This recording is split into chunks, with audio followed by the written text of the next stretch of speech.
أين هذا الحديث؟ أين شبيك أين هذا الحديث؟ كيف الحال؟ الحمد لله رب العالمين. حياك الله شيخي العزيز، هدانا الله وإياك. شيخي الكريم، أي متى تريد الهداية أن تدخل إلى نور الولاية، ولاية علي بن أبي طالب؟ أنا أحبك.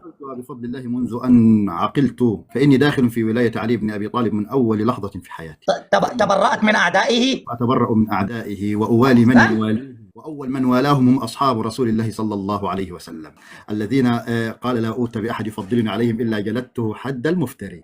أين هذا الحديث؟ أين شبيك أين هذا الحديث؟ ما هو حد المفتري شيخ؟ عرف لي حد المفتري بالقرآن. باقر، لا تخرج كل أوراقك يا عرف لي حد المفتري يا شيخ. خلاص أنا جاهل أتعلم منك، أنا جاهل. عرف لنا حد المفتري. الحوار مع الشيخ حازم الوزيري يختلف عن غيره حتى تعرف. ما هو إشكال شيخ، بس أنا جاهل، أنت أستاذ أزهري، أنا أريد منك أن تعرف لي ما هو حد المفتري.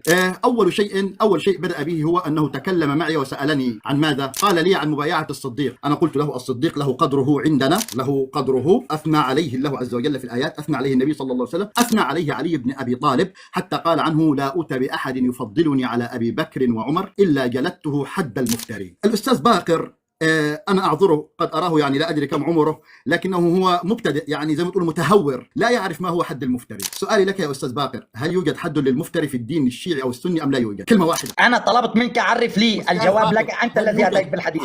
هل يوجد شيء اسمه حد المفتري في الدين الشيعي أو السني؟ أنت الذي أتيت بالحديث. أنا ما أعرف. يلا تفضل. قلها أنا لا أعرف حد المفتري. يلا تفضل عرف لنا يلا.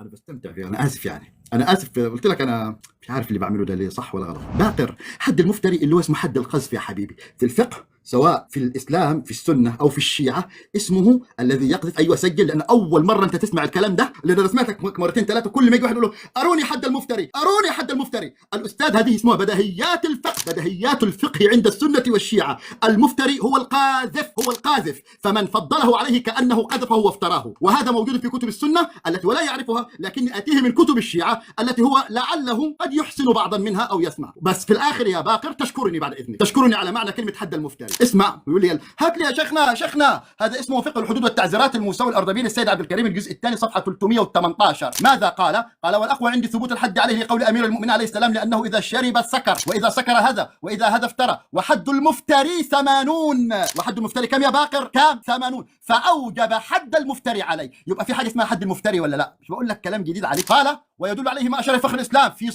صحيحة زرارة عن أبي جعفر عليه السلام، إن عليا عليه السلام كان يقول إن الرجل إذا شرب الخمر سكر، وإذا سكر هذا، وإذا هذا افترى فاجلدوه حد المفتري. علي بن أبي طالب يعرف حد المفتري أم لا يعرفه؟ قسما بالله أنت لم تكن تعرف هذا الكلام، فاشكرني على الملأ لأني علمتك إياه. شكرا.